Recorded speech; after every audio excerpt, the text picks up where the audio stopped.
Lucas ವಾರ್ತೆ 10ನೇ ಅಧ್ಯಾಯ 19ನೇ ವಚನ ಇವತ್ತು ನಾವು ಧ್ಯಾನ ಮಾಡೋಣ.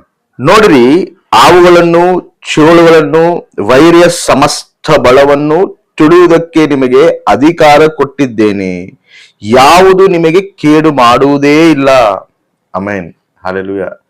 ಈ ಯೇಸುಸ್ವಾಮಿ ಬಹು ಸ್ಪಷ್ಟವಾಗಿ ಏನಂತ ಹೇಳುತ್ತಿದ್ದಾನಂದ್ರೆ, ನಿಮಗೆ ಹಾವುಗಳನ್ನು, ಚೇಳುಗಳನ್ನು ತುಳಿಯುವುದಕ್ಕೆ ನಿಮಗೆ ಅಧಿಕಾರ ನಾನು ಕೊಟ್ಟಿನಿ, ಅವು ಯಾವ ಮಾತ್ರಕ್ಕೂ ಕೇಡು ಮಾಡುವುದಿಲ್ಲ ನಿಮಗೆ.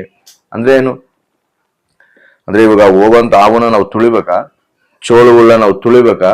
ಅದಲ್ಲ. ನೋಡ್ರಿ, ಯೇಸುಸ್ವಾಮಿ ಇಲ್ಲಿ ಹೇಳ್ತಿರೋದು ಏನಂದ್ರೆ, ಬೈಬಲ್ ಚೇಳುಗಳನ್ನ ಸಾತಾನಿಗೆ ಸಾದೃಶ್ಯವಾಗೈತೆ, ಹಾವುಗಳು ಸಾತಾನಿಗೆ ಸಾದೃಶ್ಯವಾಗೈತೆ. ಅಂದ್ರೆ ಸಾತಾನನ ಶಕ್ತಿಗಳನ್ನು ತುಳಿಯುವ ಅಧಿಕಾರ ದೇವ್ರು ನಮಗೆ ಕೊಟ್ಟನ. ಆಮೆನ್. ನೋಡ್ರಿ, ಇಸ್ರಾಯೇಲ್ ಪ್ರಜೆಗಳು ಕಾನಾನು ದೇಶಕ್ಕೆ ದೇವ್ರು ನಡೆಸ್ತಿರುವಾಗ ಇವ್ರನ್ನ ಅರಣ್ಯದಲ್ಲಿ ನಡೆಸಿ ಆ ಒಂದು ಶತ್ರು ಸಮೂಹನ ದೇವರು ಅಲ್ಲಿ ಸಂಹರಿಸಿ ಅವ್ರ ಮೇಲೆ ಎಲ್ಲರಿಗೂ ಜಯ ಕೊಟ್ಕೊಂತ ಕಾನಾನು ದೇಶಕ್ಕೆ ಸೇರಿಸ್ತಾನ. ಅಲ್ಲೊಂದು ಮಾತು ಹೇಳ್ತಾನ. ಏನಂತ ಹೇಳ್ತಾನ ಅಂದ್ರೆ, ನೋಡ್ರಿ, ಧರ್ಮೋಪದೇಶ ಕಾಂಡ 8ನೇ ಅಧ್ಯಾಯ 15ನೇ ವಚನ, ಆತನು ನಿಮ್ಮನ್ನು ಕಷ್ಟಕ್ಕೆ ಒಳಪಡಿಸಿ ಪರೀಕ್ಷಿಸಿದ ನಂತರ ನಿಮಗೆ ಮೇಲನ್ನುಂಟು ಮಾಡಬೇಕೆಂಬ ಉದ್ದೇಶದಿಂದ ಐಗುಪ್ತ ದೇಶದಲ್ಲಿ ದಾಸರಾಗಿದ್ದ ನಿಮ್ಮನ್ನು ಬಿಡುಗಡೆ ಮಾಡಿ ವಿಷ ಸರ್ಪಗಳು, ಚೇಳುಗಳು ಇದ್ದ ಆ ಘೋರವಾದ ಮಹಾ ಅರಣ್ಯವನ್ನು, ನೀರು ಬಿತ್ತು ಹೋದ ಭೂಮಿಗಳನ್ನು ದಾಟಿಸಿ, ಏನು ಭಯಂಕರವಾದ ಅರಣ್ಯದಲ್ಲಿ, ಅಂದ್ರೆ ಸರ್ಪಗಳು, ವಿಷ ಸರ್ಪಗಳು, ಚೇಳುಗಳು, ಈ ಒಂದು ಪ್ರಾಂತಗಳಲ್ಲಿ ನಿಮ್ಮನ್ನ ನಾನು ದಾಟಿಸಿದ್ದೀನಿ. ನಿಮ್ಮನ್ನ ಮಧ್ಯದಲ್ಲಿ ಆ ಒಂದು ಭಯಂಕರವಾದ ಪರಿಸ್ಥಿತಿನಲ್ಲಿ ನಾನು ನಿಮ್ಮನ್ನು ನಡೆಸಿದ್ದೀನಿ ಅಂತ ಹೇಳ್ತಾನ. ಅಂದ್ರೆ ಸಾತಾನು ಕುತಂತ್ರವಾಗಿ ನಮ್ಮ ಪಕ್ಕಕ್ಕೆ ಇದ್ದು ನಮ್ಮಲ್ಲಿ ಏನೋ ಒಂದು ಹಾನಿ ಮಾಡಬೇಕು, ನಮ್ಮ ಆತ್ಮೀಯ ಜೀವಿತನ ಹೆಂಗೋ ಒಂದು ಬಲಹೀನ ಪಡಿಸ್ಬೇಕು, ನಮ್ಮನ್ನ ಆ ಒಂದು ನಿತ್ಯ ಜೀವಕ್ಕೆ ಸೇರಿಸದಿಲ್ದಂಗೆ ಮತ್ತೆ ನಮ್ಮನ್ನ ಲೋಕದಲ್ಲಿ ಇವ್ರನ್ನ ನಡೆಸಬೇಕು, ಲೋಕದಲ್ಲಿ ಇವ್ರನ್ನ ಆಕರ್ಷಿಸಬೇಕು, ದೇವ್ರ ವಿರುದ್ಧವಾಗಿ ಇವ್ರನ್ನ ನಡೆಸ್ಬೇಕು ಅಂತ ಹೇಳಿ ಸಾತಾನ ಶಕ್ತಿಗಳು ಕೆಲಸ ಮಾಡ್ತಿರ್ತಾವ. ಆ ಒಂದು ಸಂದರ್ಭದಲ್ಲಿ ಇಸ್ರಾಯೇಲ್ ಪ್ರಜೆಗಳು ಹೆಂಗ್ ದಾಟಿಸಿದೀನೋ ಹಂಗ ನಾನು ನಿಮ್ಮನ್ನ ಈ ಒಂದು ಸಾತಾನು ಕುತಂತ್ರಗಳಿದ್ದ ನಾನು ನಿಮ್ಮನ್ನ ತಪ್ಪಿಸ್ತೀನಿ, ನಿಮ್ಮನ್ನ ದಾಟಿಸ್ತೀನಿ ಅಂತ ಹೇಳಿ ದೇವರು ನಮಗೆ ವಾಗ್ದಾನ ಮಾಡ್ತಾರೆ. ಆಮೇನ್. ಯಾಕಂದ್ರೆ ಅವೆಲ್ಲದ್ರ ಮೇಲೆ ನಾನು ನಿಮಗೆ ಅಧಿಕಾರ ಕೊಟ್ಟಿನಿ, ಅವು ತುಳಿಯುವ ಅಧಿಕಾರ ಕೊಟ್ಟಿನಿ, ಅವನು ಜಯಿಸುವಂತ ಅಧಿಕಾರ ಕೊಟ್ಟಿನಿ. ನೋಡ್ರಿ, ಏನೇ ಸಮಸ್ಯೆ ಬರ್ಲಿ, ಸಾತಾನ ಏನೇ ಒಂದು ಶೋಧನೆಗಳು ತಂದಿರ್ಲಿ, ದೇವರ ಸನ್ನಿಧಿಗೆ ನಮ್ಮನ್ನ ಹೋಗ್ಲಿಲ್ದಂಗ ಮಾಡ್ಬೇಕಂತ ನಾನಾ ರಕವಾಗಿ ಅವನು ಪ್ರಯತ್ನ ಪಡ್ತಾನೆ ಇರ್ತಾನ. ಅವನ್ನೆಲ್ಲ ನಾವು ಜಯಿಸಬೇಕು. ದೇವ್ರನ್ನ ನಾವು ಕೇಳ್ಬೇಕು, ದೇವಾ ನನಗ್ ಶಕ್ತಿ ಕೊಡು ಪ್ರಭುವಾ, ನೀನ್ ಹೇಳಿದೆಯಲ್ಲ ಹಾವುಗಳ ಮೇಲೆ, ಚೋಳುಗಳ ಮೇಲೆ ತುಳಿಯುವಂತ ಅಧಿಕಾರ ನಾನು ನಿನಗೆ ಕೊಟ್ಟಿನಿ ಅಂತೇಳಿ ನೀನು ವಾಕ್ಯವು ಬಹು ಸ್ಪಷ್ಟವಾಗಿ ಹೇಳುತ್ತಲ್ಲ. ಮತ್ತೆ ಈ ಸಮಸ್ಯೆಗಳನ್ನ, ಈ ಸಾತಾನು ತಂದಿಡುವಂತ ಈ ಸಮಸ್ಯೆಗಳನ್ನ ನಾನು ಜಯಿಸ್ಬೇಕು. ಇವನ್ ನಾನು ಕಾಲ್ ಕೆಳಗೆ ಹಾಕಿ ನಾನು ತುಳಿಬೇಕು. ನನಗೆ ಜಯ ಕೊಡು, ನನಗೆ ಸಹಾಯ ಮಾಡು, ನನ್ನ ಬಲಪಡಿಸು, ನನ್ನ ಧೈರ್ಯಪಡಿಸು. ಇದ್ಗೋ ನಾನು ಬಲಹೀನನಾಗ್ತಿದ್, ನನ್ನ ಪ್ರೋತ್ಸಾಹಿಸು, ಮತ್ತೆ ನನ್ನ ಕೈ ಹಿಡಿದು ನೀನೇ ಈ ಮೇಲಕ್ಕೆತ್ತಯ್ಯ. ನಾನು ಸ್ಥಿರ ಪಡಬೇಕು, ನಾನು ನಿನ್ನ ಸನ್ನಿಧಿ ನಾನು ಸ್ಥಿರವಾಗಿರ್ಬೇಕು, ಇವೆಲ್ಲದ್ರ ಮೇಲೆ ನಾನು ಜಯ ಹೊಂದಬೇಕಂತ ಹೇಳಿ ನಾವು ಏನ್ ಮಾಡ್ಬೇಕು? ದೇವರನ್ನು ಕೇಳಿ ದೇವರ ಕೈ ಹಿಡ್ಕೊಂಡು ನಾವು ನಡಿಬೇಕು. ಆಮೇನ್, ಹಲ್ಲೆಲೂಯಾ.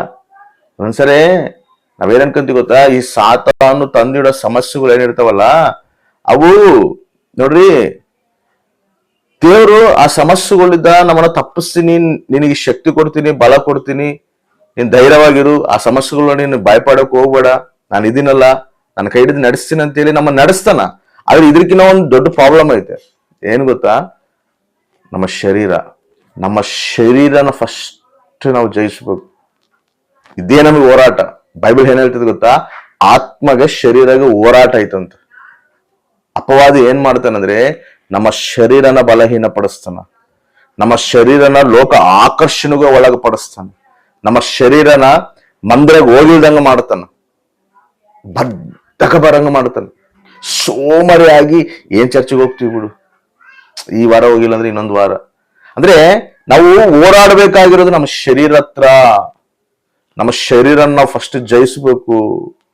ಇದೇ ನಮಗೆ ವೈರಿ. ಅದಕ್ಕೆ ನಾವು ಮೊದಲನೇದಾಗಿ ನಾವು ಗುರಿ, ನಮ್ಮ ಫೋಕಸ್ ಯಾವ್ದ್ರ ಮೇಲೆ ಇರ್ಬೇಕಂದ್ರೆ ನಮ್ಮ ಶರೀರ ನಾವು ಜಯಿಸ್ಬೇಕು. ನಮ್ಮ ಶರೀರನೇ ನಮಗೆ ವೈರಿ. ನಮ್ಮ ಶರೀರನೇ ನಮ್ಮ ಲೋಕಕ್ಕೆ ಆಕರ್ಷಣೆಗೆ ಒಳಗ್ ಮಾಡೋದು, ಜಾರತ್ವ ಆಕರ್ಷಣೆಗಳಿಗೆ ಒಳಗ್ ಮಾಡೋದು, ದೇವರ ಸನ್ನಿಧಿಗೆ ದೂರಾಂಗ ಮಾಡೋದು ನಮ್ಮ ಶರೀರ. ನಮ್ಮ ಶರೀರದಲ್ಲಿ ನಮಗೆ ಹೋರಾಟ ಐತೆ. ಇದನ್ನು ನಾವು ಜಯಿಸಬೇಕು. ಜಯಿಸುವಂತ ಶಕ್ತಿ, ಹೋರಾಡುವಂತ ಶಕ್ತಿ, ಅದನ್ನ ತುಳಿಯುವಂತ ಶಕ್ತಿ ಕೂಡ ನಾನು ನಿಮಗೆ ಕೊಟ್ಟೀನಿ ಅಂತೇಳಿ ದೇವರ ವಾಕ್ಯ ಹೇಳುತ್ತದೆ. ಅದನ್ನ ಹಿಡ್ಕೊಂಡು, ದೇವಾ ನನಗೆ ಶಕ್ತಿ ಕೊಡು ಪ್ರಭಾ, ನನ್ನನ್ನು ನಾನು ಜಯಿಸಬೇಕು, ನನ್ನ ಶರೀರ ನಾನು ಜಯಿಸಬೇಕು, ನನ್ನ ಶರೀರನ ನನ್ನ ಹತೋಟಿಯಲ್ಲಿ ನಾನು ಇಟ್ಕೋಬೇಕು, ಆತ್ಮದಲ್ಲೇ ನಾನು ಬಲ ಪಡಬೇಕು, ಆತ್ಮದಲ್ಲೇ ನಾನು ವೈರಾಗ್ಯವಾಗಿ ನಾನು ಜೀವಿಸಬೇಕು. ಈ ಎಲ್ಲಾ ವಾಗ್ದಾನಗಳನ್ನ ಹಿಡ್ಕೊಂಡು ನಾವೇನ್ ಮಾಡಬೇಕು ಅಂದ್ರೆ ನಮ್ಮ ಶರೀರ ನಾವು ಜಯಿಸಬೇಕು. ದೇವರು ಬಹು ಸ್ಪಷ್ಟವಾಗಿ ನಮಗೆ ಹೇಳ್ತದ, ನಿನಗೆ ಅಧಿಕಾರ ಕೊಟ್ಟಿನಿ ನಾನು, ಉಪಯೋಗಿಸು, ಅದನ್ನ ಹಿಡ್ಕೋ, ವಿಶ್ವಾಸದಿಂದ ಆ ವಾಗ್ದಾನ ಹಿಡ್ಕೊಂಡು ನೀನು ನಡಿ, ಖಚಿತವಾಗಿ ನಾನು ನಿನಗೆ ಜಯ ಕೊಡ್ತೀನಿ ಅಂತ ಹೇಳ್ತಾನೆ. ಆಮೇನ್, ಹಲ್ಲೆಲೂಯಾ. ಮಾತು ಕೊಟ್ಟಿರೋ ಆತನು ನಂಬಿಕಸ್ತನಲ್ಲ. ಮತ್ತೆ ಅಯ್ಯೋ ನಾನು ಬಲಹೀನಲಾಗ್ತಿದ್ದೀನಿ, ನನಗೆ ಪ್ರಾರ್ಥನೆ ಮಾಡೋಕ್ಕಾಗ್ತಿಲ್ಲ, ಸರಿಯಾಗಿ ಚರ್ಚೆಗೆ ಹೋಗೋಕ್ಕಾಗ್ತಿಲ್ಲ, ಏನೋ ಕಳ್ಕೊಂಡಿನೇನೋ, ಏನೋ ನಷ್ಟ ಹೋಗಿನೇನೋ, ಏನೋ ನನ್ನ ಜೀವಿತ ಮುಳುಗೋಗ್ಬಿಟ್ಟತೇನೋ ಅಂತೇಳಿ ನಾವು ಬಾಧೆ ಪಡೋದಲ್ಲ.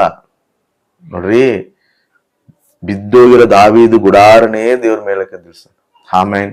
ಸಮಸ್ಯೆಗಳೆಲ್ಲ ಜಯಿಸುವಂತ ಶಕ್ತಿ ದೇವ್ರು ನಮಗೆ ಕೊಟ್ಟಾನ. ಅದೇ ರೀತಿ ನಮ್ಮ ಶರೀರನು ಕೂಡ ನಾವು ಜಯಿಸುವಂತ ಶಕ್ತಿ ನಮಗೆ ಕೊಟ್ಟಾನ. ದೇವರ ಆತ್ಮನ ನಮ್ಮೊಳಗಿಟ್ಟಾನ, ಪರಿಶುದ್ಧ ಆತ್ಮನ, ಪವಿತ್ರ ಆತ್ಮ ನಮ್ಮೊಳಗದನ. ಆತನ ಸಹಾಯವನ್ನು ಕೇಳಿ ದೇವರ ಸಹಾಯದಿಂದ ನಾವು ಮುಂದೆ ನಡಿಬೇಕು, ಹೋರಾಡಬೇಕು. ಅವಾಗ ನಮಗೆ ಜಯ ಸಿಗ್ತದೆ. ನಾವು ಹೋರಾಡೋದಲ್ಲ, ದೇವರ ಸಹಾಯದಿಂದ ನಾವು ಹೋರಾಡಬೇಕು. ದೇವ್ರ ವಾಗ್ದಾನ ಇಟ್ಕೊಂಡು ನಾವು ಹೋರಾಡಬೇಕು, ದೇವರ ವಾಕ್ಯನ ಇಟ್ಕೊಂಡು ನಾವು ಹೋರಾಡಬೇಕು. ಆಮೇನ್. ಅವಾಗ ನಮಗೆ ಜಯ ಸಿಗ್ತದೆ.